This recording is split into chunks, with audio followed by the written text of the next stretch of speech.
Welcome back to K&S Exposed. Hey everyone, I'm Kay, Kristy. And I am S, Shawn. And welcome back, as Shawn said. It is May 20th, actually. It's been probably a little over a month since we last recorded. Well, that's why I brought it up. Our last podcast that we posted was the last American version, which was on April 22nd. Yes. That's why I brought up May 20th to you all, because it's been a month now. It has been a month. It's been a month. We have been on a little bit of a hiatus, so forgive us. Just, I wasn't talking for a period, which Shawn was very excited about. No biggie. I had a little procedure done, and I couldn't talk for a while, or not well, I should say. Not well. So we decided to take a little break there so I could heal. So forgive our absence. I'm sure you've all been just waiting around with bated breath. Yeah, what's going on? Yeah. What does that mean, by the way, bated breath? It means you're I know what it not means. Breathing. I know what it means. Like you're like anticipation. Right. What does bated breath mean, though? Just think about it. I don't know. I have no clue. I know. I just like to start off the episode. You're the English major. Yeah.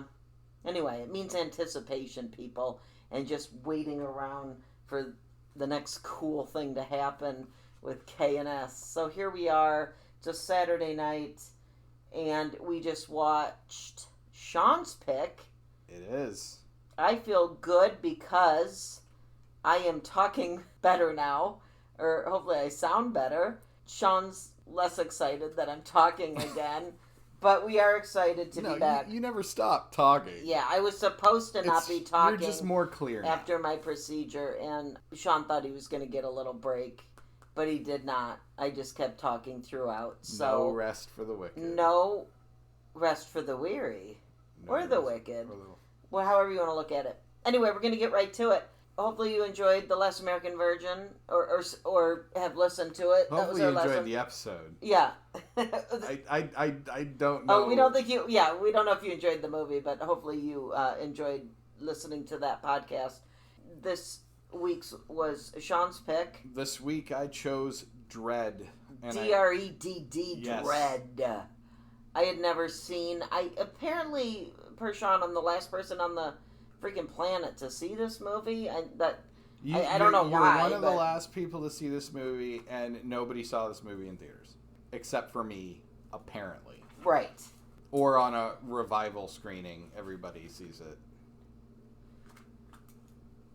Yeah, and what was my first question? I said, is this the movie with Stallone? I said, yes. I said, is this Judge Dredd? I said, is this the one with Stallone and Sandra Bullock? Yeah. That was my first question, so that shows you how much I know.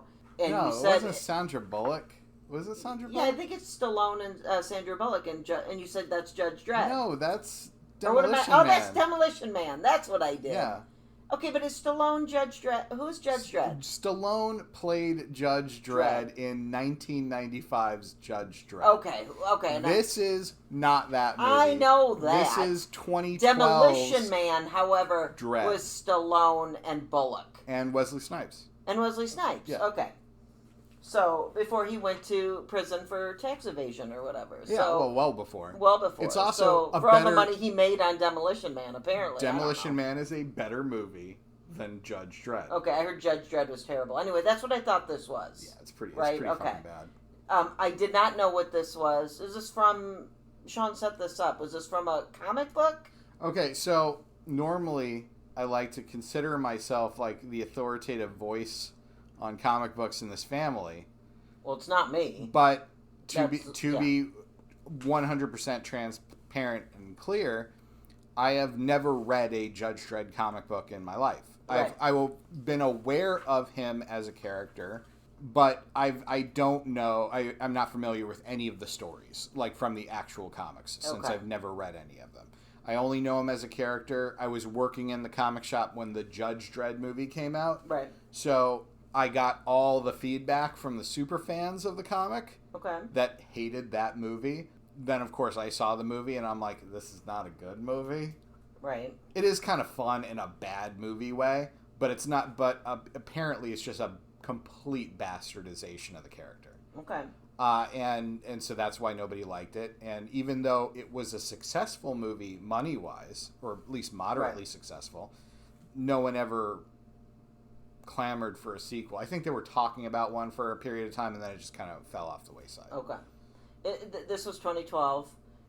This is 2012. I have to say right off the bat, just because, not that I'm saying I have to watch a movie with all big stars in it, right? But what I found fascinating is, and somebody's at home's probably going to shoot me down on this, but some of the main leads or people in it, you might be sitting at home going, "Oh, Kristy, they were in this or that."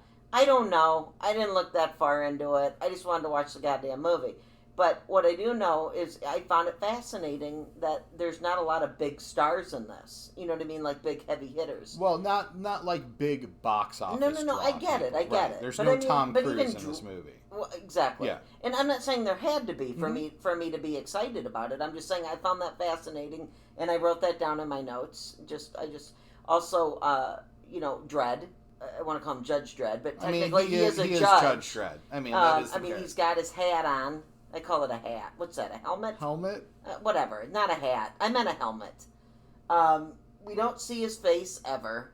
No. Which is beautiful. Which is great. And and then I looked up the actor. I have no idea who he is. Carl Urban? I mean, I'm sorry, I've heard his name. But Carl Urban he's been a bit player in a lot of things. Okay. And then he's in the very popular TV series The Boys. Okay. Right now, he's one of the lead actors in that show. You have to admit, all I saw was his lips. So in this entire yes, movie. Yes, you'd be forgiven if not even knowing. I'm sorry, Carl Urban? Carl Urban. Okay, I mean, he's probably great. I think he's attractive because he has really nice lips. Also, why does he sound like Batman? That was like one of the first things I wrote down, and I actually paused it and turned to you and said, "Is this Michael Keaton from Batman?" Because it's like, "Hello, I'm Dredd," and you said, "Oh, well, yeah, he's gonna have his helmet on the rest of the movie." I'm sorry, I was a little distracted just because it's like, does the helmet make your voice deeper? Because it's like Batman, when he puts his mask on. Right. Even Ben Affleck as Batman and Val Kilmer, and all of them. The worst one was Christian Bale. I'm Batman. Because Christian Bale's voice changes completely when the Batman mask comes on. I totally agree. Yeah. But literally the movie started and I'm like, is this Batman? It was like Michael Keaton, but I don't have a problem with that. Might as well be. I mean, he is the Batman of this I'm just saying, why is it when a helmet goes on a guy, their voice goes down like... Is it an octave? Is that the right word? It goes down like 10 octaves. I feel like... I get your point with a Batman type character, and because we've seen it all the time, how the mask goes on, the voice goes deep. Sure. That's what she said. If you can separate Batman from this for a minute, since Batman has nothing to do with Judge Dredd, it was in my notes. No, it's fair. I have a feeling that if Dredd took off his helmet, he would sound exactly the same. I thought it was... He's just that gruff, badass persona. Babe, I love you, but nobody talks like that in everyday life. You talk to a lot. I'm sorry. Was this fantasy movie? No, I'm saying, look, when Michael Keaton did it as Batman, hot. But I also know it's Michael Keaton under there, and I'm in love with Michael Keaton. Ben Affleck, same thing. Christian Bale was over the top, I agree, as Batman. Ridiculous. Val Kilmer, same. What Batman am I missing? George Clooney. And George Clooney's was probably the less of the... Yeah, because George Clooney wasn't even trying in that movie.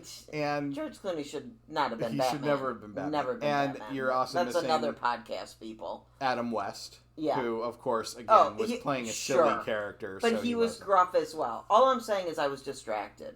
So I'm just noting it. Now, 20 minutes in, I got over the distraction of his gruffiness. Oh yeah, because there's too much cool shit happening. And then I was looking at his lips, and I'm like, all right, let's take that mask off, because you look like you could be kind of hot. You know what I'm saying? He's a good-looking dude. Yeah. Carl Urban is a good-looking dude. I looked him up on the, what is it, IMDb or whatever. Yeah. He's attractive. On the internets? I looked at, on the Google. On the Google? I looked him up on the Google. Anyway, that was one of my first notes, like, why do you sound like Batman? But anyway, also, speaking of the first 20 minutes, I got to throw this out there because my mind did change that we are doing a podcast of the movie.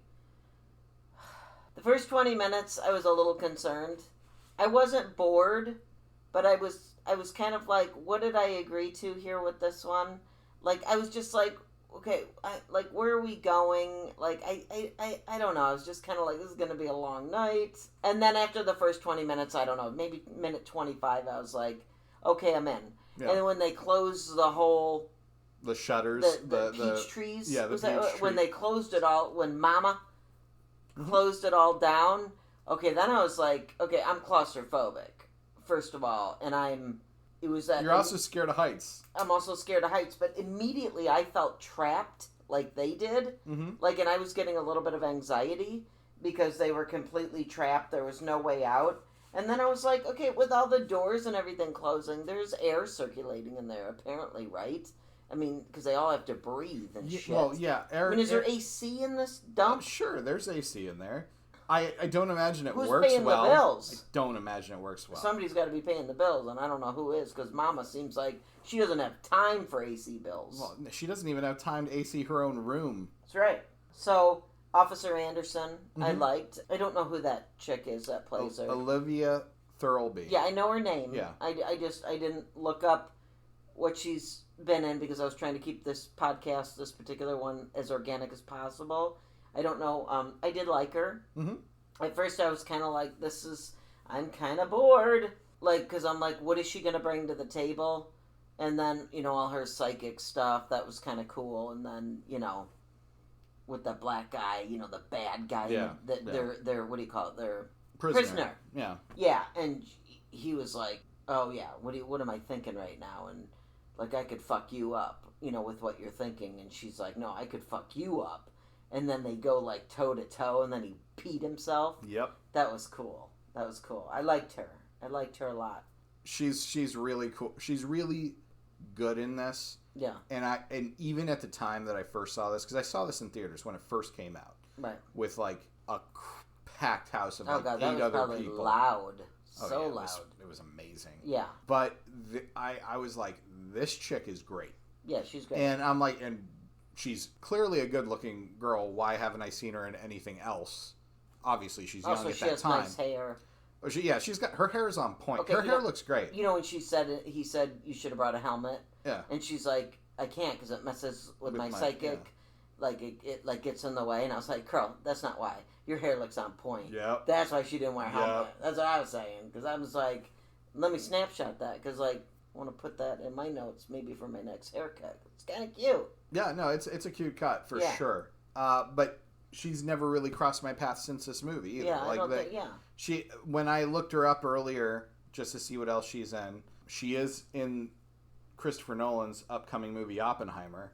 So that should hopefully be, a good exposure for her. But the only other movie this is her second most popular movie. Okay. Her most popular movie is Juno. And I don't remember her in Juno at all. I love Juno. I know you do. But I don't remember her. That was years ago, though. And it was before this. Yeah. So by she like had to be 5 or 6 years. Like, so she must have been a teenager at the time. Yeah, for sure. Well, they were all kind of babies in that. Yeah. I mean, even like Jason Bateman and Jennifer Garner, who were the parents that were gonna adopt her baby. And I'd have to rewatch that. I love Juno though. That's great, but I don't feel like looking that up right now necessarily because we'll start to segue. There's nothing to look up. She's a character, and exactly. She has a role in that movie, and that's the only other thing I think I've ever seen her. And now we watched this when I said that would be loud in the theater. When you watched it, we watched this on 4K. We watched this on 4K with our surround sound. Pretty loud. Marble did not like Dredd. I told you. No, in fact, when we discussed at the end of The Last American Virgin, you even said that. Yeah. You said Marble's not going to like Dredd, and you were actually correct. He was laying between us and then was getting up several times because it was a bit loud. Did we already say why you picked the... we talked about the comic books. We talked a little bit about why I picked it last episode. Okay. But the long and short was that we had recently, like within a week or two, saw John Wick, and I was on an action movie high. That's right. John Wick 4 was in theaters, and I was on an action movie high, and I'm like, what action movies do I know Kristy hasn't seen that I think are good? And this was a quick clip, an hour and 35 minutes, I believe. Yeah, and you said it's going to be going. There's very little fat on this movie at all. No. Like it is lean. It introduces a character, gets to the point. Yeah, lots of. I dug the. First of all, I said it was scary because again I'm claustrophobic. So the minute everything shut down and they were trapped, I was like, oh shit's getting real now, because you know that feeling you get like. How the fuck are they going to get out of here? You know what I mean? But you know they're going to, because they're the heroes. Well, here's the thing. Me watching it as somebody who's not familiar with the stories for once, I mean, I assume it's Dredd's show. I mean, Dredd's going to make it through this thing. I had no idea if Officer Anderson was going to make it. I mean, this is a violent movie. No, I mean, I had no idea. Well, right off the shoot, where the three guys are skinned and then thrown off the thing, and balcony. This was her assessment. You know, she was in training, so you know, we don't. I figured she was going to probably make it, but it's just like we figured Dredd was. I mean, come on. Yeah. You can't have a franchise if you kill off the main character. Although when he got shot, though. Like, I was like, what are you going to do? And then, of course, he pulls out his Survivor MacGyver little pack. Staple gun? Yeah, and he, like makes a boat out of a paper clip. You know what I mean? Like MacGyver did. No, you know, he sews it. He's, did the thing, and then he fired it up, and then the stitches, boom, boom, boom, boom, like within seconds.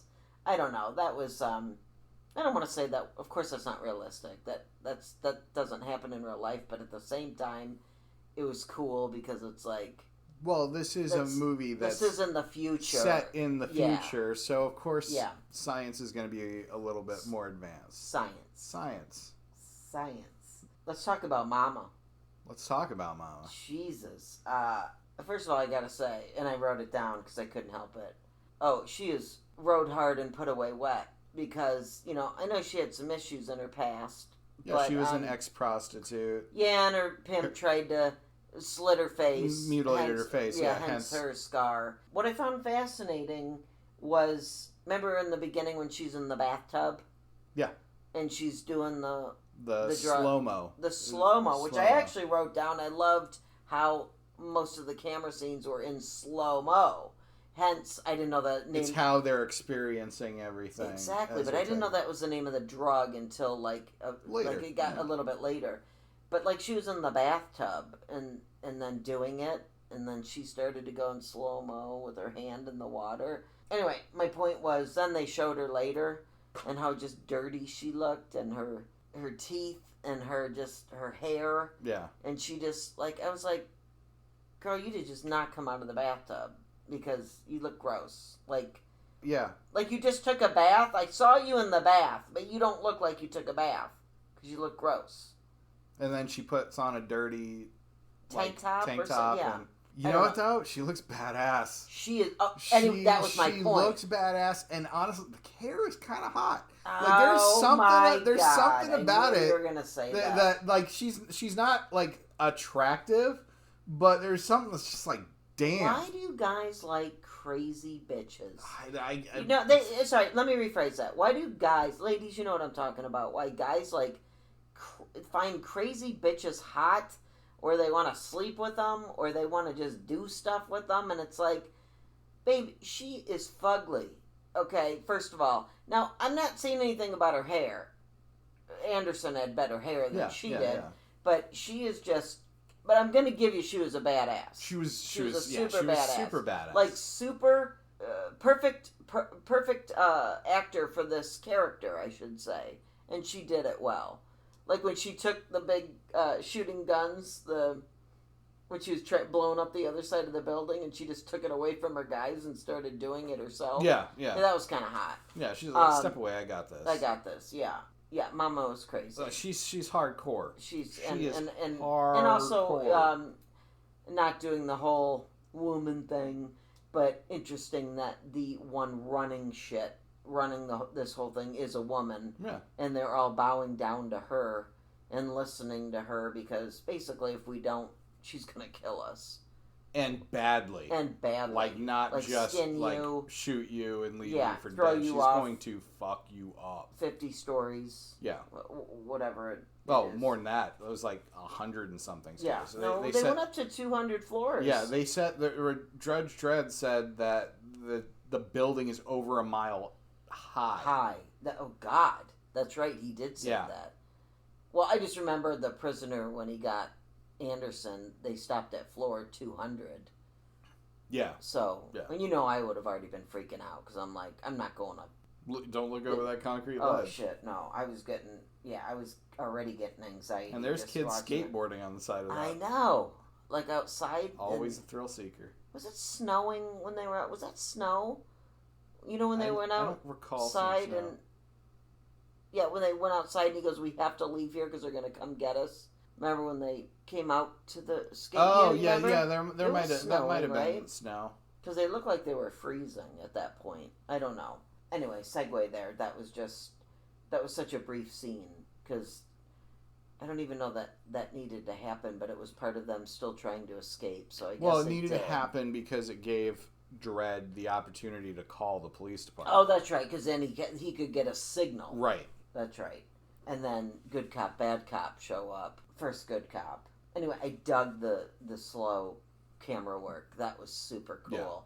Yeah. I didn't realize, again, the drug was called slow-mo. Yeah, it's a little bit on the nose. Yeah, it's a little bit on the nose, but it was just, it was cool. Like when they went when he bombed that first door and they went into that first room and they were shooting and like bullets were going through the bad guy's cheek, but they were doing it in slow motion. Yeah. That was trippy. Well, and it was, again, way cool to see that in a movie theater because it was all in 3D. This movie was released in 3D initially.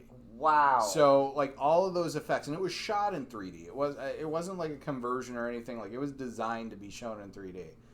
So all of the scenes are cool, and including Mama's ultimate fate. Yeah. It's just all over the screen. I belied that. Yeah. So the slow-mo and the glistening and everything. Like, I wrote that down actually because I turned to you and I said it looked like crystals falling, but in slow-mo. And then remember I turned to you and I said, "Why is her skin so shiny?" And it looked cool though. Yeah. And you said that's the drug, obviously, and then when he gave it to her at the end, and then push bitch over. That was cool. Just desserts. I know, just desserts. Anyway, this was interesting. It was fast moving. It was nonstop for sure. I did want to know if they had showers in this establishment because everybody looked just dirty as fuck and looked like I don't think there's toothbrushes in this place. It's essentially a projects type building. They said when they went in there, 96% unemployment rate of the people living in there. This is not. So they can't afford toothbrushes. They can't afford much. I know you think that's funny when I say stuff like that, but it's like it's little shit I think about. It's like everybody's in. That's not the main thing I think about when I was watching this movie, but it's just like, is anybody showering? I guess we don't have time to shower. We don't have time to brush our teeth because why? Because we're just like badasses running around in our dirty tank tops with guns. And where are all these guns coming from too? They just went out in the city because it's Mama and Mama's clan, so she just stole all these guns. Mama existed before she moved into that building, and then she took over that building, and now she's the biggest drug dealer in the greater city. Yeah.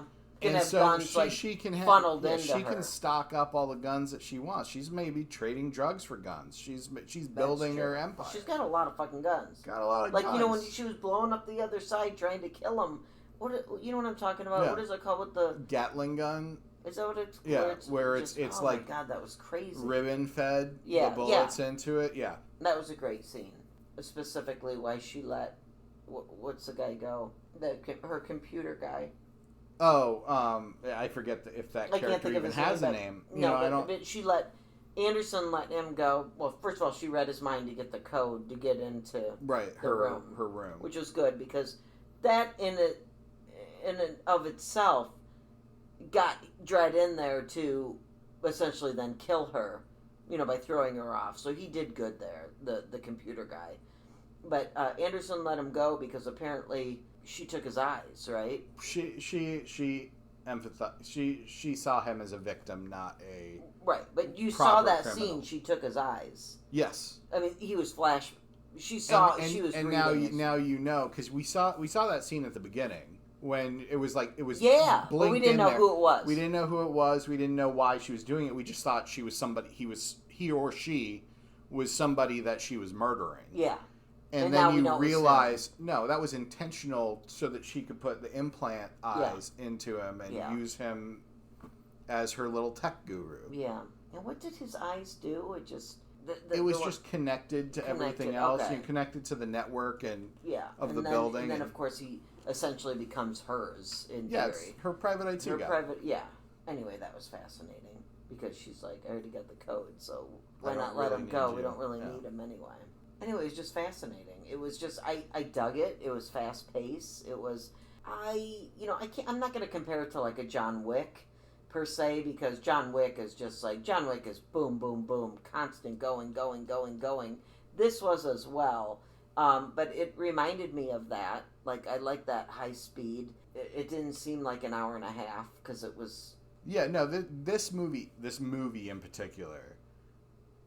I feel like it's a combination of like RoboCop, for obvious reasons, and like Die Hard. It's being trapped in a tower. Yeah.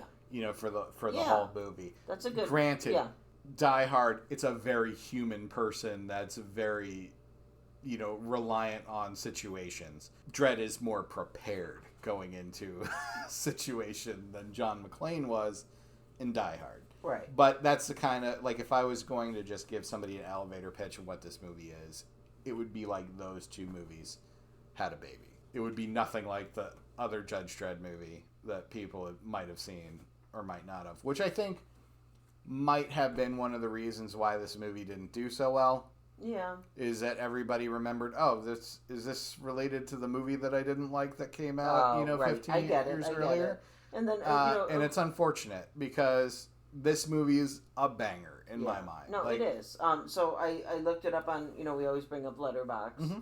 So I looked it up on Letterboxd, and, you have more followers on it than I do. But out of our friends, because we have a lot of mutual friends, I can't speak for your page specifically, but it's a 3.6 average on Letterboxd out of 5.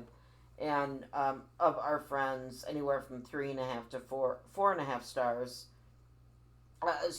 More heavy on the 4 to 4.5 out of our mutual friends, and you gave it 4.5. I gave it 4.5. I'm not giving this 4.5, and I'm sticking with the 4.5. Yeah, and I before we started the podcast tonight, before we hit play, I even said I don't know what I'm giving it yet because I like to talk about it in the podcast and then assess it afterwards. I'm still at about a 4. That's which fine. 4 is solid. I might lean... The Letterboxd average on this movie is a 3.6. I already said that. Oh, I said that before I said what our friends said. It's okay. Yeah. I'm not calling you out on it. I mean, I kind of am.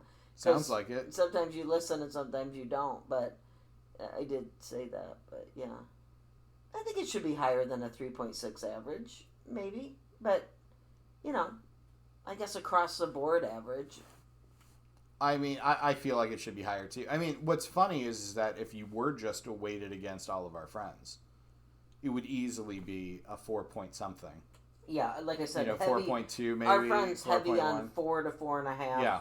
Heavy, I underlined 4.5 because more so. I'm not opposed to 4.5. This is where I go back where I want to do a 4.25. Like, it's like what? I got to pick. I'm always somewhere right in the middle there. I don't know why. I will think about it after we finish the podcast, and then I actually write my Letterboxd review. Right. It always comes to me organically as I'm writing it. Of course, do you find it hard after you do your Letterboxd review, after we've done the podcast? It's like, I want to say so much in my Letterboxd review, but it's like I don't, because we already just talked about it. Oh, I don't really have that much of a problem, because I think half of the people, well, most of the people that are going to see my Letterboxd review probably aren't even aware of the show. So I don't worry about that sort of thing. And then... Yeah. No, I meant I'm talked out about it. Is what I see what you're saying. You know what I mean? Like, I want to go and write about a bunch, so my Letterboxd... I will often write it the next day instead of that night. Like, because we're going to talk about Dredd, and I'm high on this movie. And I'm not going to want to write about it after we're done talking about it for an hour or so. Right. I mean, because... Or any movie that we do. Because it's like I'm just talked out. Well, no, that's true. Also, folks, we should say this, we're not going to call it right now on what we're going to say. This might be our shortest podcast. It might be the shortest podcast because it's a very simple plot. Yeah, I mean, there's not a lot of nuance to this movie. No. There's you talk about what's cool. If you didn't like something, you talk about what you didn't like. If you loved something, you talked about what you loved about it. Yeah. And that's kind of it. I don't even have a lot for being my own pick. Yeah. I don't have a lot of backstory to talk about because it's not that we were going to do it. But like if neither one of us have seen The Flash yet. Right. If we were going to do a podcast on The Flash, like we just watched this movie and I have no opinion on it yet because I haven't seen it. Right. But love it or hate it, I could probably come home and talk about that movie for 3 hours if I wanted to. Because I have enough history with it. History with the characters, the franchises, the actors, and everything like that. I don't have a lot of backstory with Dredd. It's not so much that. Think about it. Forget it's an hour and 35 minutes, okay? We've done a podcast on some movies that are that long. Not the point. Like, as an example, Little Darlings we did, or The Last American Virgin. There's The Good Girl, Aaron Brockovich, whatever, just to name a few. There's a lot of nuances there, especially The Last American Virgin. That's why, some of those ran like an hour and a half, because it's like, oh my God, we have a lot of shit to talk. Oh, yeah. This is what you said, a very simple plot, but I dig that it's simple. It's fast. There's no bullshit here. It's very John Wick in that, like we were talking about John Wick. That's why I thought of it. Lots of fighting. No, but lots of fighting, lots of... like, it's just so fast, and then it's like, okay, so John Wick just kicked a lot of fucking ass, and there's he cool got the bad shit guys. there. Like, and to compare this to a John Wick, there's lots of cool lore to this world that you don't... That's not explicitly told to you. Like, I want to see a Dredd 2. I want to see more stuff. I want to be outside this tower and in this world more and see what that's like. And will there be a Dredd 2? Because I would honestly watch a Dredd 2. They have been talking about making a Dredd 2 since this movie came out. Because you're leaving it hanging. It's just one of those things where this movie initially made no money. Right. It's become a cult favorite. Okay. Yeah. And it's one of those things that's weird. You had the Sylvester Stallone movie make a lot of money and no one liked it. Yeah. Then you had this movie come out 15 years later, or however many years later it was, pretty much universally enjoyed, but nobody went and saw it, so it made no money. Right. It takes money to make movies, I so get it, people are like, I don't want to put money into it. Now but if it's a cult classic, it still gives a there's still talk about it happening. Carl Urban wants to do it so bad. He loves playing the character. I'd love to see Officer Anderson come back, and I think now that this movie is 12 years old. It was 2012. 11 years old. 11 years old right now, as of right now. So she's now in her 30s. Yeah. So you can just jump into her being more experienced. And he's got a helmet on, so back. Who cares if he's 90? Exactly. He's still going to talk. I don't think Mama's coming back. No, I don't think Mama's coming back. Well, they would just get another Mama. Like in John Wick, how they just get another bad guy. Well, you just have a different villain. You know why there's hope? It's laid out there right now. This is why there's hope. This is getting very Ted Lasso. What do I got to do? What do I got to believe? Don't freak out till you find out. By the way, listeners, that's my new motto from Ted Lasso. Don't freak out till you find out. No. Cliffhanger. Oh, right. 1993, people. Are you listening? First of all, I'm a Cliffhanger fan. Rooker, don't get me started because we'll be here all night. Because I can talk all night about Michael Rooker. But Cliffhanger, 1993. Guess what's happening, people? Cliffhanger 2. Cliffhanger 2. Okay? And that's older than this.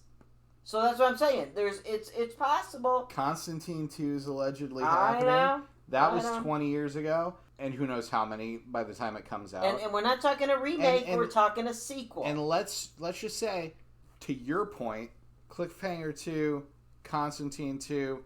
Oh, you know which one I'm saying first. Well, no, I'm just saying those two movies might happen. Let's be realistic. They might. There's talks about them. Okay. But no one's shooting anything yet. Beetlejuice 2 is happening. Beetlejuice 2 we know it's is happening. I'm just saying.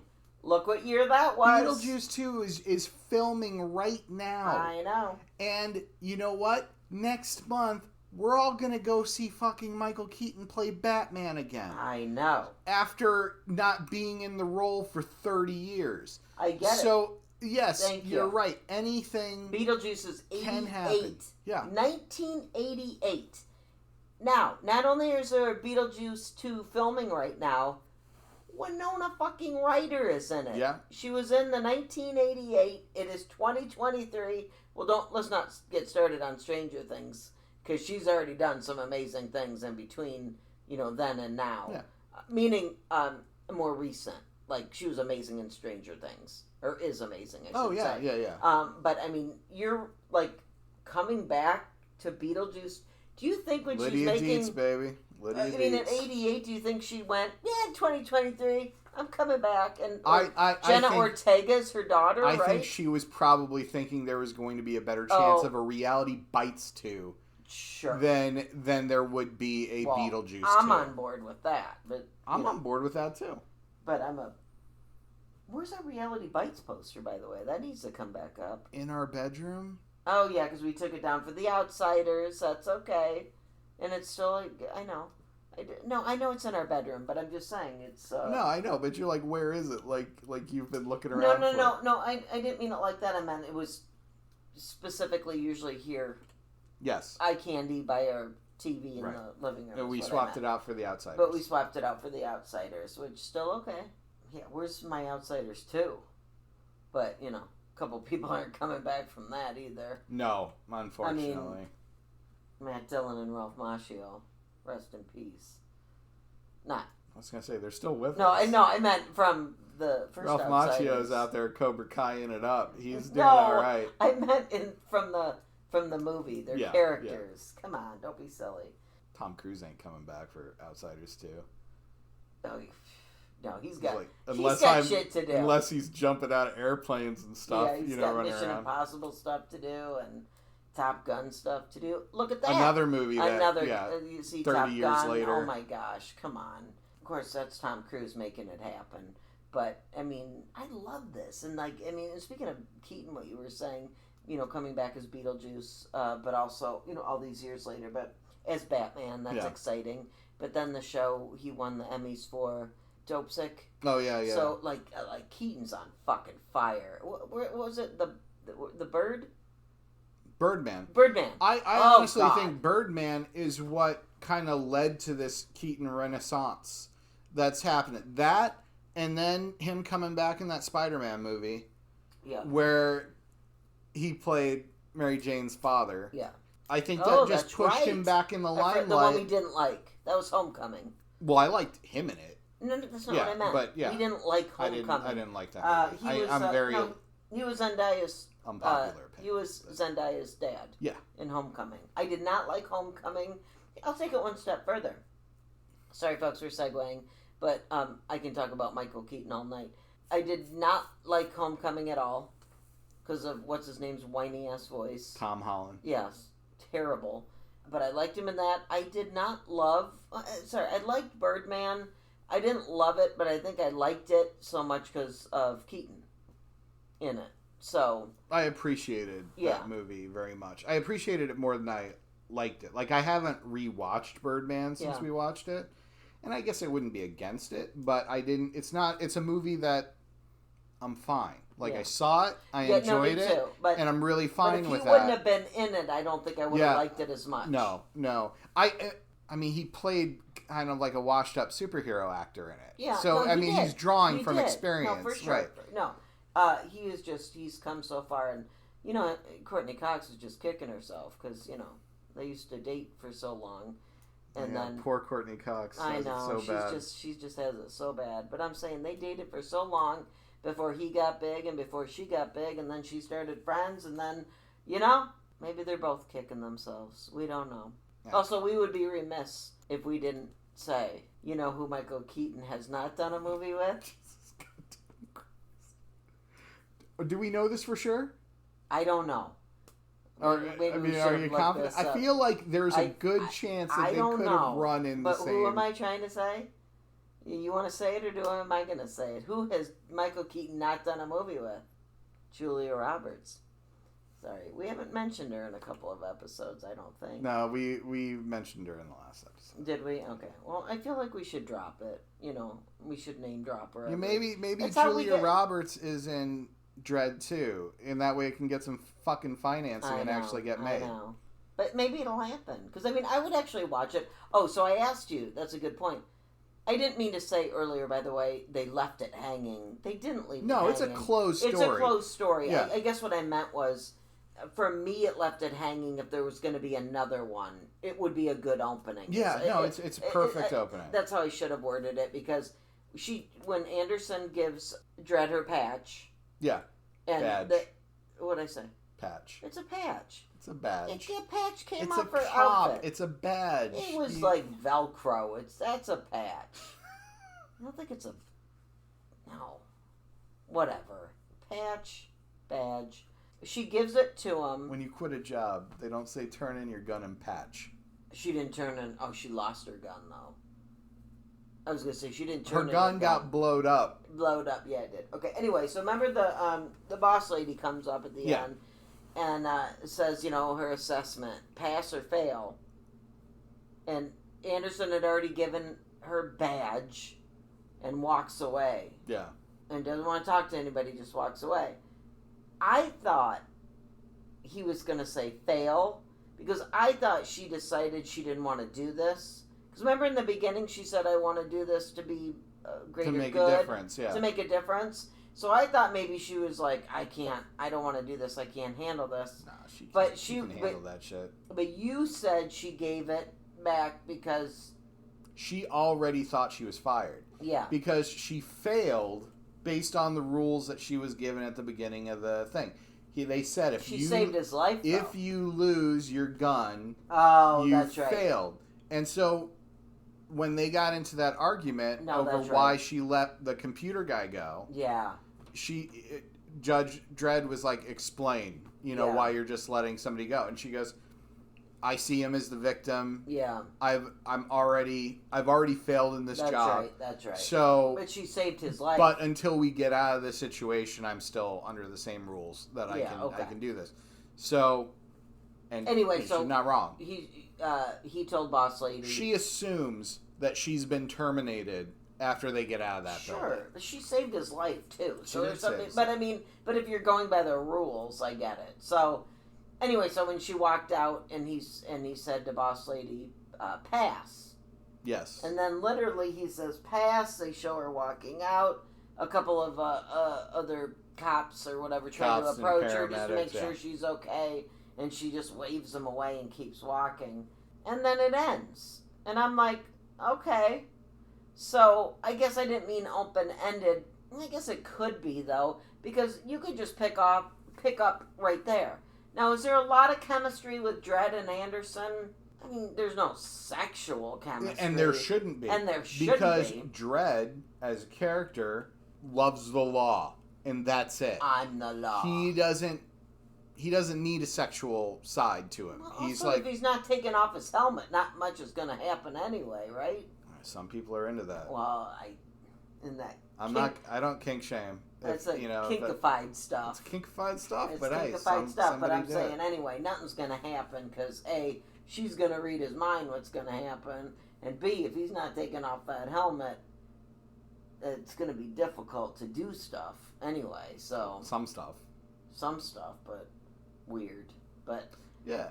But that's not what the movie was about. This is not a love story. It's not about sexual tension because there isn't any, and that's okay because it's not about that. See, and right? That's why Judge Dredd the movie sucks, because that is a love story between Sylvester Stallone and Rob Schneider. Not joking. Okay, I have no desire to see Judge Dredd. They are the comedic duo. Oh, okay, like a bromance. It's yes, very Rob much. Rob Schneider's in that. Rob Schneider is in it too much. Okay. And it's one of those things where Stallone wanted to make a movie. Yeah. And he's like, and it was. This is one of those things that was like made with great intentions. Like I'm sure the original script for the Judge Dredd movie was great. Stallone got into it, whipped his dick out, slapped it all around like Stallone always does, and says, "All right, now that I'm attached to this movie, I'm going to make whatever I want to make this movie." He does it with every movie. Want to see my turtle? I do actually want to see his turtles. And he's like, it's a comic book, right? So it's funny. Yeah. So I'm going to make jokes, and everybody will laugh, and I'll get Rob Schneider because he's the funniest guy on the planet. Yeah, and apparently he rewrites every script. He rewrote the fuck out of Judge Dredd. Yeah. Like the original writer of Judge Dredd is like, I don't know about that. Well, and I can say Demolition Man, I think I saw. But for the longest time, I guess I thought they were one and the fucking same. But I'm not going to rip. I'll rip on those two, but I won't rip on Cliffhanger because love me some Cliffhanger. Cliffhanger's a good movie. And I'll take a Cliffhanger too any day of the week. And twice on Sunday. Well, you just might get your wish. I know. It could happen. Yeah, I think it's going to happen. Beetlejuice 2 is happening. Anything can happen, right? After all these years later. So Rambo came back many years later, too. This is the best way for me to word this. We watched Constantine. Yeah. I still love you, Keanu, if you're listening. I know you're not, but I'm just putting it out there in the universe. I love you very much. Minus Lake House, but that's and Constantine and Constantine. Apparently, I said to you, if Constantine 2 happens, I'm probably not going to watch it. Sorry. And I'll see it out of curiosity, but I'm not like. And if there's a Lake House 2, burn the planet down. If somebody tells me, oh, you know what, James Gunn said we're scrapping Constantine 2, it's not going to happen. Yeah. I'm not losing any sleep over that. But all I'm saying is, Constantine 2, I'm not going to watch. It's not going to ever happen. Ever. But What if I see it and tell you, no, this is a genuine banger of a movie? I told you I'd watch it again if he starts smoking. That's what I said. I can't see you making that character not smoke. I really can't. He's chewing gum at the end of it and quit smoking. I know. But you don't have cancer anymore. Start smoking. Oh, that's terrible. Did I just say that? No, that's not what I meant. That's what happens in the book. That's what happens in the... thank you. All I'm saying is, I'm comparing it to that because this isn't Keanu Reeves, I understand, Dredd. But if Dredd... I would go see Dredd too. Oh, I would see... I would see... Because I want to see what happens and not love story, sexual tension. We already know that's not happening. I don't care about that. There was talk about there being a potential TV series too. In this universe called Mega City 1, and it would show the other judges and his boss more and stuff like that. And I would be down for that too, because this is an interesting world. It's like Mad Max. Yeah. I want to see everything that happens in that universe because it's just interesting. Yeah. So I'll see the next Furiosa movie. I'll see the next Mad Max movie. I would absolutely go see Judge Dredd 2 and the music in Dredd 2. We didn't say much about the music. Because I wrote down that I turned to you and I went that thud. The sound effects are great in this movie, and the score is very reminiscent of Terminator in parts. Yeah. Which is a great score. I'm not saying it's as good as the Terminator score, but it's pretty good. When it pops in this movie, it's pretty effective. Yeah. No, it's not one of the better scores I've heard in a while, but that thud thud. I'm doing it wrong. I don't know how else to do that. Yeah, you know, but like that. It's like that one note, that one deep note on the piano. You know what I mean? Not deep note. That's not what I meant. But the low note on the piano. That's so epic when they do that. You know, it's like a heartbeat, sort of. Yeah, like... it's almost like it's not like Jaws, which is the most epic. What, 2 notes? 3 notes, 2 to 3 notes ever that everybody knows. But it's just it's poignant. It's perfect. It punctuates a scene exactly. And him in his helmet, and it's just like, it's just perfect. And also, what this movie has going for it that Constantine doesn't, and that's, to be fair, it's a victim of when that movie was made. Right. This movie has no songs to it. No. It's just it's just the score, and it's even used sparingly. Probably because there's not really much joy happening in this world, so it's not like there's a lot of vibrancy needed in the music. Whereas Constantine just came out during that era where it was just like new metal song after new metal song.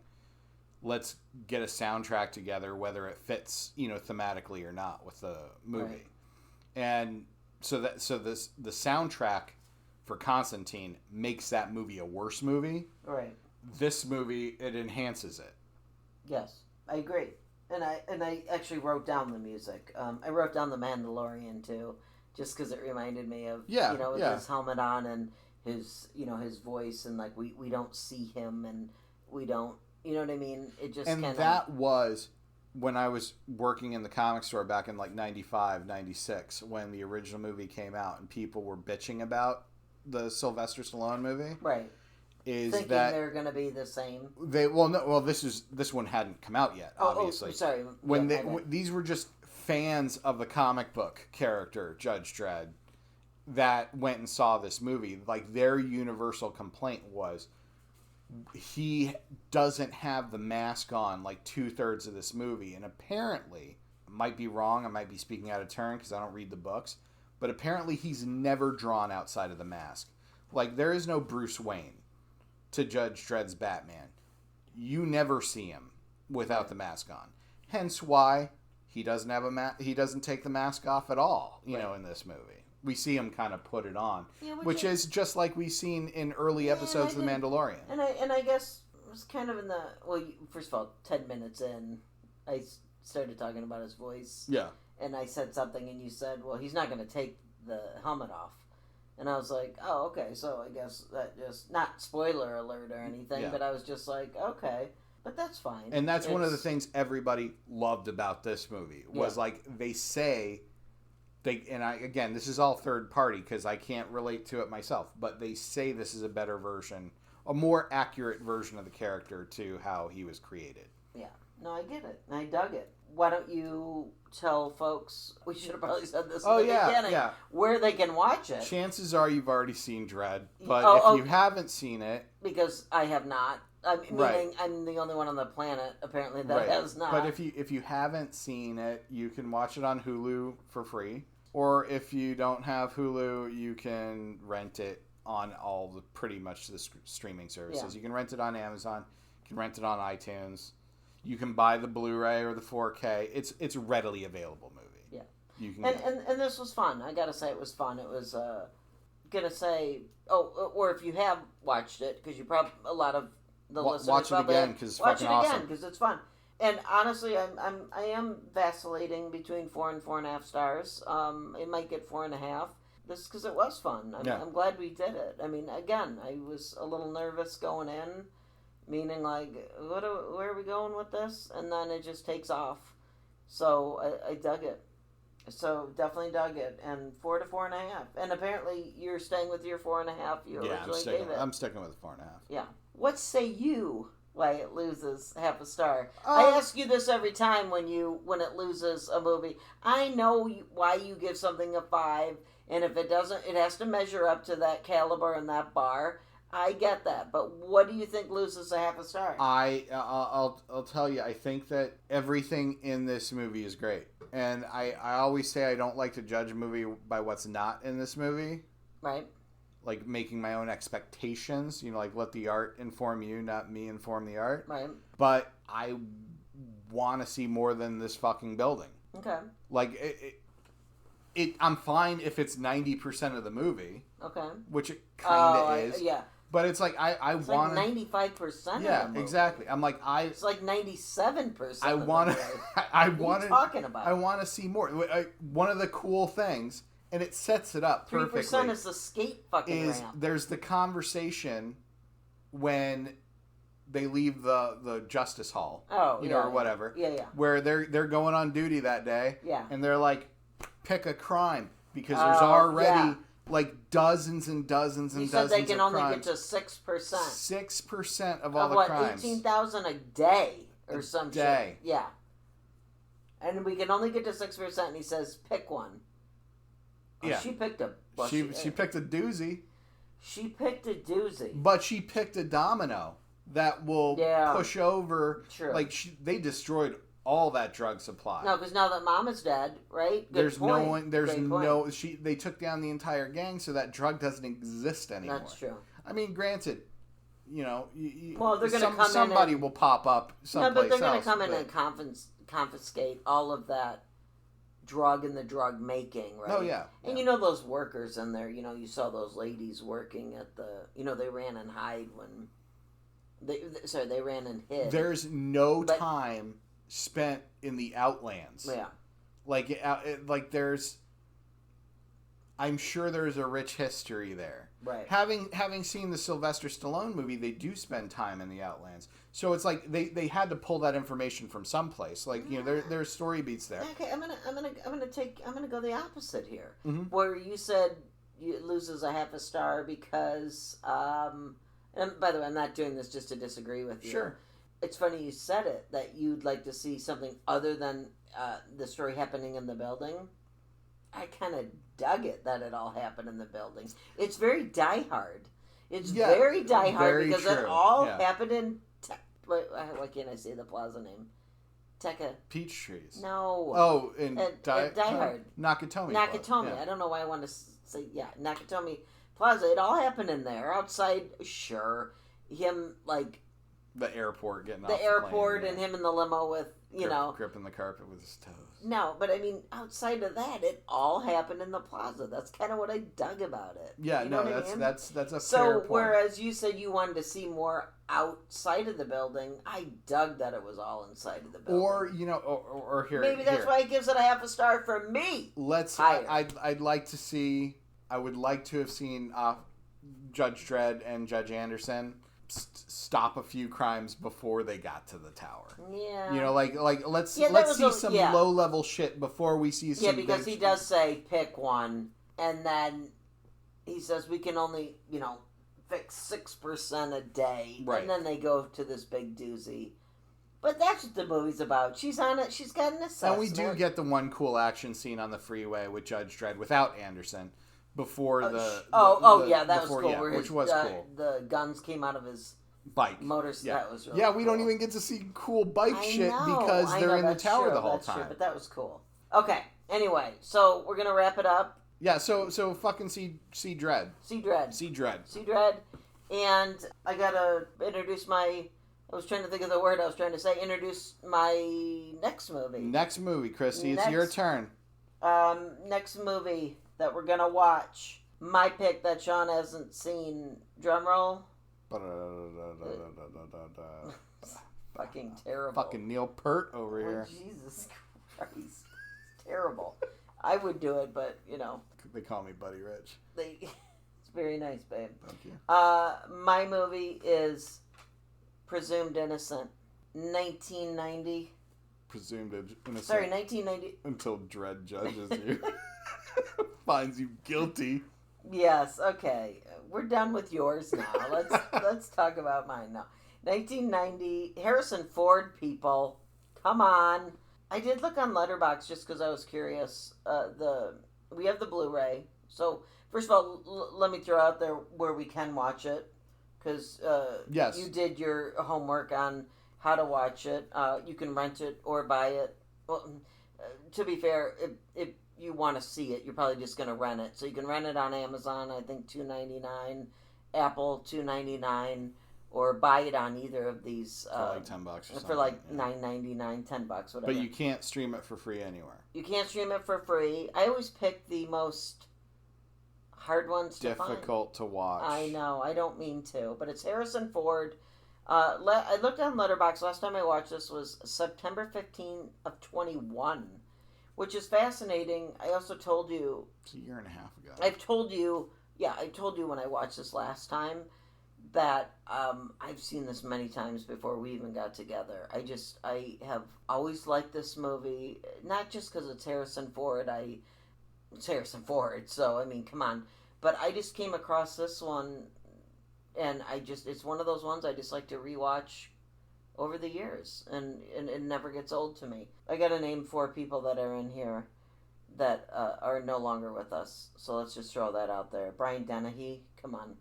He's amazing. I always say it wrong. Raul Julia, yep. Who he wasn't that long ago. Oh, he was a long time ago. Was it a long time ago? I see, when I think things are like 2 years ago. 96, 97? Shit, I don't know. I didn't look it up, but he is also not with us. John Spencer, don't get me started, because I love John Spencer. Of the Spencer Blues Explosion. And Paul Winfield. I wasn't joking. I don't know who John Spencer is. John Spencer. He's one of those characters. What do you call him when they say character actors? Because he's been in so many things. Never really the lead, but plays exactly. A lot. I mean, like Carl Urban was up until this movie. Well, and that's why I don't want to say too much about John Spencer, because I'm telling you, as your wife, I have a little bit of a weird. It's not a crush on John Spencer. It's just one of those. Like every time I see him in something, I'm just like, oh my god. It's kind of a weird crush. And anyway, he's in this, and he's a pretty big, right hand to Harrison Ford in this. Paul Winfield, and anyway, I bring this up because ironically, all 4 of them are rest in peace. And by the way, I'm pretty sure I'm correct on what I just said, so I hope that is correct. That just kind of ironic. All of them from this movie are no longer with us. But again, this was 1990, so this was a long time ago. I can see 86%, I believe, on Rotten Tomatoes. Pretty high. I gave it a 4 stars, but I'm interested to see where I stay with it when we watch it again. Overall, 3.4 on Letterboxd. So, and the wife in this, speaking of Die Hard, is Bonnie Bedelia, who played Holly, Bruce Willis's wife in Die Hard. So. She is the wife in this. We have a lot to talk about with Bonnie Bedelia in this, but I don't want to get too much into it just because... Is she a good character in the movie? The reason I say I don't really want to talk about it too much, because I drop this right now, but... No, don't spoil it. No, I'm not spoiling anything. Sometimes I say things and I feel our listeners are like, did she really just say that? Because, Die Hard's a huge franchise. Bonnie Bedelia is the wife in Die Hard. She bugs the fuck out of me. She just bothers me. She's a terrible character. Yeah. She's a terrible character. I don't even want to say I just don't like her in the Die Hard movies. It's one of those things where I've said to you, miscast. Like, what did I just watched the other night, and I did my Letterboxd review, and I said she was miscast. Renee Zellweger. Like, I love Jerry Maguire, and Jerry Maguire is, like, it has my heart, but, like, Renee Zellweger just bothers me. We just watched Down with Love last night. She bothers me. I don't know what it is, she just bothers me. And Die Hard is a huge franchise, and Bonnie Bedelia bugs me. But it's not a huge franchise because of her. Not what I'm saying. She is an integral part of it because she's part 1, not of the franchise. No. Oh, sorry, I shouldn't have said that. Okay, part 1's huge. Yes, okay. Yeah, it's the best. It's clearly the best movie in that franchise. Anyway, and she bugs me. Let's just leave it at that. Here's the thing. She doesn't bug me, but the actual character of Holly in Die Hard bugs me. Okay. I think that she's. The only thing that she does of value in that entire movie is make sure that the picture is face down so that he doesn't initially recognize it. I get it. Her husband. No, That's it. She she's just a way to move the plot along. She's not an interesting character. There's nothing I like about her. At the end of that movie, it's implied, oh, well, now she's in love with her husband again. And then they're divorced again a year later because, let's face facts, she's probably terrible, insufferable, and there was never anything really there. I guess I'm bringing it up, because in Presumed Innocent, she's the wife again, much like she was the wife in Die Hard. But I'm, now to Harrison Ford. But I'm bringing it up because the best way for me to equate it is to what I just said about Renee Zellweger. Across the board, Renee Zellweger just bugs me. Yeah, no matter what she's never been my favorite She actress. doesn't have it's the same inflection in her voice. It's the same lip curl. I was saying this last night when we watched Down with Love. I've said that about another actress too, who has no fucking range. Well, I told you the holy trinity of non-actors last night.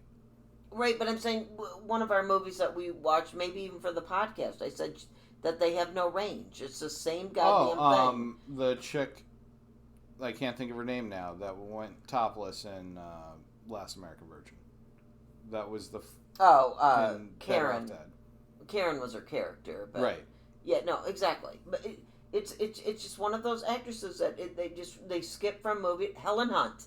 Thank you. I was trying to think who it was. Helen Hunt has the same inflections in her voice. Never should have won an Oscar. Never should have won an Oscar. Sorry. As Good as It Gets is a great fucking movie, but sorry. Her crying scenes in there. Okay, they were on point, but it's you're the same fucking character in every movie. That's how I feel about Bonnie Bedelia. Now, Bonnie Bedelia's not as big as probably Renee Zellweger or some of the things Helen Hunt's done, or maybe some of the other ones of the Her hair is bigger than all three of them. Anyway, my point is, good point.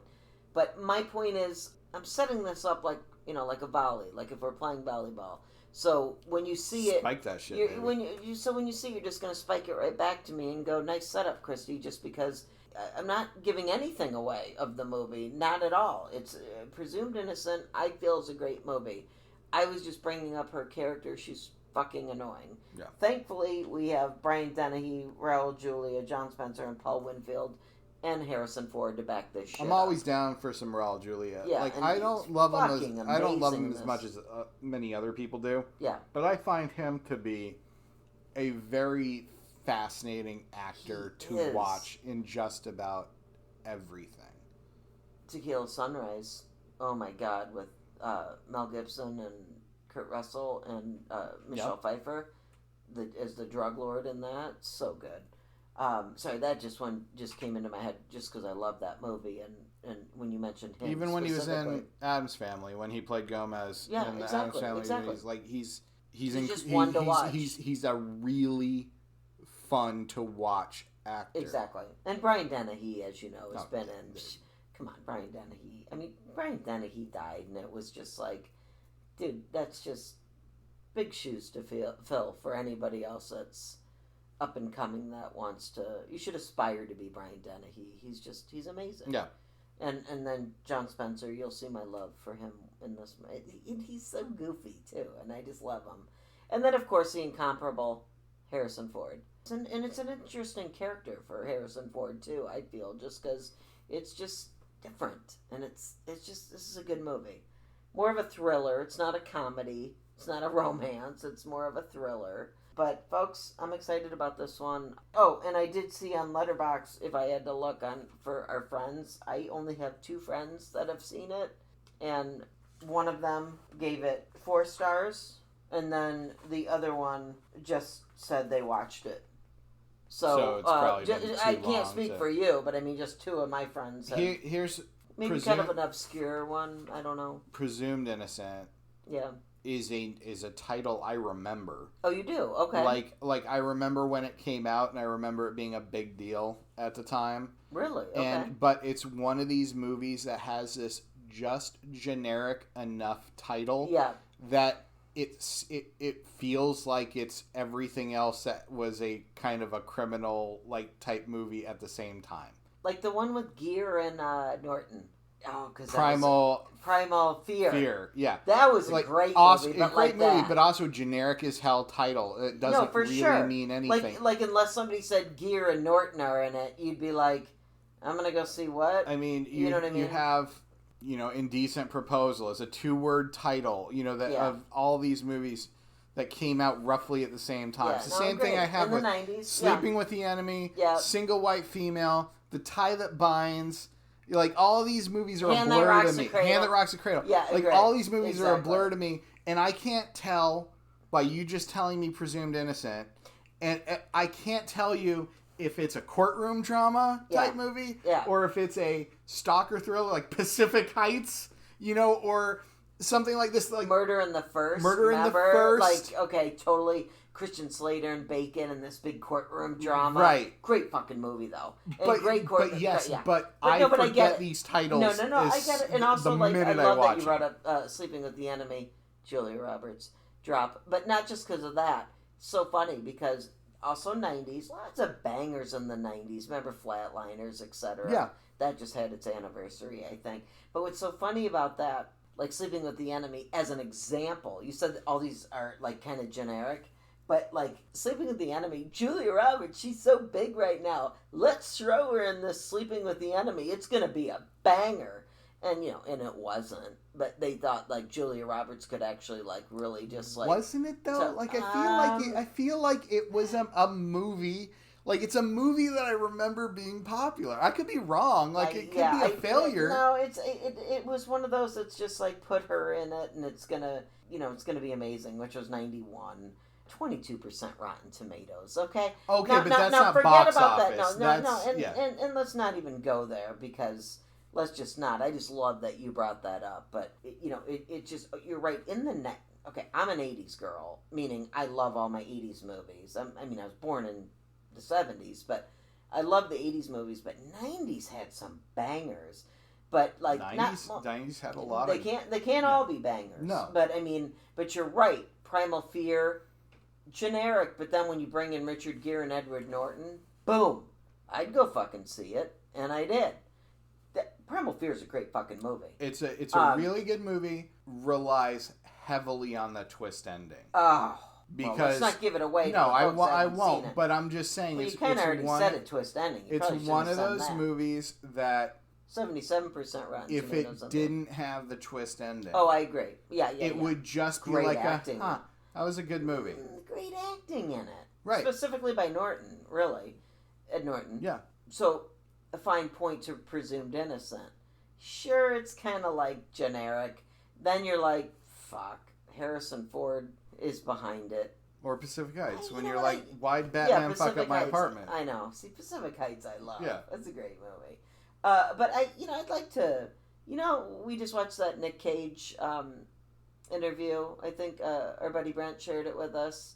He got to name his favorite movies. Oh, yeah. Right? Yeah. And he said Pig. He said Pig. Fuck yes. Pig is great. And I just be fascinated because the reason I bring this up, remember that little... I watched it last night on my phone. Harrison Ford was just... they don't give him an award, but they celebrate him. What was it? The Kennedy? It was a Cannes. Oh, it was They just did the world premiere of Indiana Jones 5. I thought it was like the Kennedy Center. Okay, but you're right. It was for that, and he got up, and remember, I turned to you and I went, damn. Yeah. Because we're all aging. He doesn't look bad. I was just like, it hurts my heart. He's just not Han Solo anymore. No, he's not. Okay. No, he still looks good, but I meant, we're all aging. But what's fascinating is he got up and he did his speech, and he teared up. Anyway, it made me think of the Nicolas Cage thing because it's kind of like, I'm not comparing them two in their careers, but if you asked Harrison Ford, what his favorite movies are, I just would like to see where Presumed Innocent fell. It could have just been one of his fly-by-night ones he did in the 90s just to work. I don't know, but I mean, does that, you know what I'm saying? Yeah. What do you think? Because Nick Cage didn't bring up Valley Girl as one of his favorites, and he should have. What do you think? What do you think Harrison Ford's favorite movie is of his own oeuvre? Oh, I would have to look at his collection. Like, I don't have it. I mean, I know a lot of his movies, but that in front of me, I mean, he did a lot of shit, really. I don't mean shit, I mean stuff. Like, I know, I can say without a doubt He's gonna say Indiana Jones. He's not gonna mention Star Wars at all. No. I feel like he's not. You know why I know he's not going to is because when he wanted out of it, he didn't want to do it. Yeah. And then when he got, I'm not spoiling that if he got. Everybody's seen. Okay, I just want to make sure. Wars, yeah. So when he got killed, he was like, that's why they killed him off, because he's like, I didn't want to do it, if I'm not mistaken. And don't quote me on this, people, but I'm pretty sure that's something around that happened. He didn't want to do it, and then he was like, I don't want to do any more. Yeah. So that's why they killed him off. So I don't think it's Star Wars. It could be, I mean, Indiana Jones. He could have a love for it. This is what, the 5th one? Yes. So I mean, there's that. But I'd have to look at his collection of work. I feel like it would be like Witness. Yeah. Or one of the Jack Ryan movies. I feel like that's where he would lean. I don't know why. I just feel like that's like he wants to go like full like Hunt for Red October, sort of thing, or something like that. For real, you know what I think it is? Presumed Innocent. Yeah. I do. I feel it. Bring it back. Feel it. Bring it back. He's like, hey, dude, 1990. I remember that. You know when he was crying at the film festival? He's like, why am I not making Presumed Innocent 5? Exactly. They had to make this dumb Indiana Jones movie. I mean, Kristy Gertz likes it, so Witness is a fucking great movie. Yeah. I want that's to rewatch. Kelly McGillis, right? Yeah. And that's the Amish one? Yep. Yeah. I want to rewatch that. Yeah. It's been a long time. He had a funny outfit and funny hair or something in that. He was Amish. It was faking being Amish. He was faking being Amish. Because they're in the witness protection, right? Right. Anyway, we're segueing. Okay, so, folks, that's our next one. Presumed Innocent, 1990. Harrison Ford, Bonnie Bedelia. We will hopefully not take another month in between episodes. No, we are going to...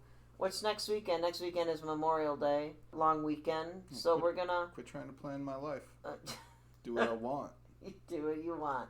Okay. So we can probably fit one in or something. We'd like to. Sorry we were gone for a bit, but hopefully Shawn can get this one on air. I'll be riding his ass like Zorro to get it done, I'm sure. Mm-hmm. Yeah. Anyway, thanks for joining us, guys. We had fun. Go check out Dredd. Watch Presumed Innocent. Check out Dredd. Find yourself a copy of Presumed Innocent. Yeah, and watch it before our next show. And we'll be seeing you on the flip side. Just thanks for hanging out with us tonight. We appreciate you very much. So, cheers. Cheers. See you next time.